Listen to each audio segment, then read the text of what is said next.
I studied law in the church. Milk Street, London, 1478 was the place of my birth. I was to become a monk until I met Jane Colt, God rest her soul. She died, so I married a widow. My educated daughters, one Jane's, another Alice's, are proud of their father. Till 1518, a public servant, friends with Henry VIII, with judicial control I was placed. I'm a man for all seasons. They say I'm a true humanist, knighted for all these reasons.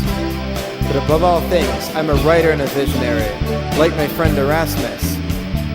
But above all things, I'm a writer and a visionary, like my friend Erasmus.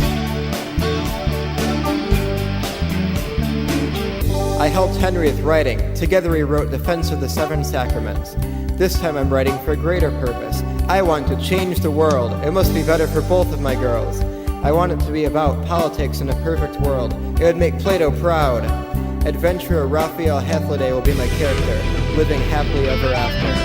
Utopia, I'll call it, which means literally nowhere. It'll start out like this.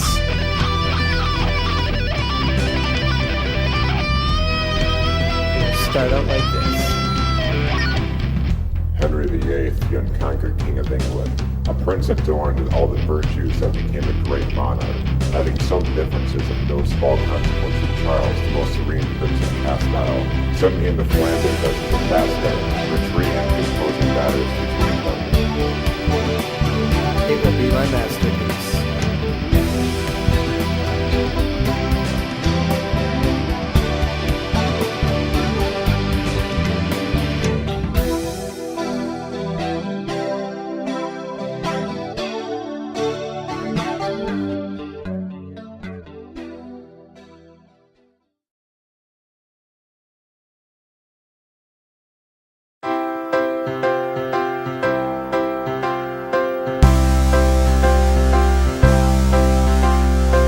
Me and the king aren't getting along. He wants a divorce, and that's just wrong.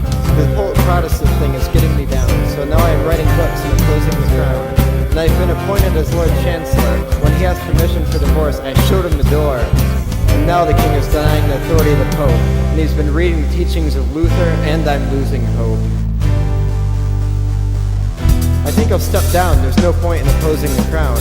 I won't sign the annulment for Henry. I'm getting ill and I'm getting ornery. The king just granted my resignation request, believing that I have sharp pains in my chest. I think I'll stop voicing my opinions against it. I'll write a letter to a nun who's giving resistance. That said, I won't go to the new queen's coronation. I still don't approve of Henry's marriage to Anne Boleyn. Now I'm charged with bribery and conspiring with that nun. Good thing I saved the letter I wrote to get out of this one. Now I'm in prison, way up in the Tower of London. Why would they charge a man for all seasons with high treason? Me and the king used to be friends, but I guess for him, the means justify the ends. The trial's gonna be bad, I can already tell. The man in charge of it is Oliver Cromwell.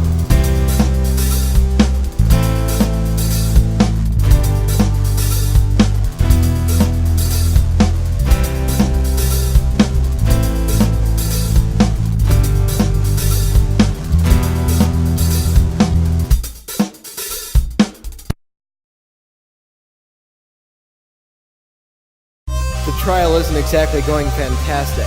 It seems like it'll end with my head in a basket, but I won't admit any guilt. If I'm going down, it's with my hand on my hilt. They've built a ridiculous jury, with the new Lord Chancellor and Anne Boleyn's family. My defense is holding true, but against judges like this, what can they do?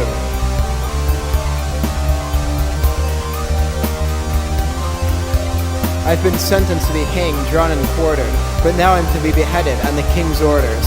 So this is it. Put my book on the shelf. See me safe up from my coming down. I can shift for myself. I will have died the king's good servant and God's first. Let the executioner come now and do his worst. I'm convinced I'll be memorialized as a saint by the church in 1935.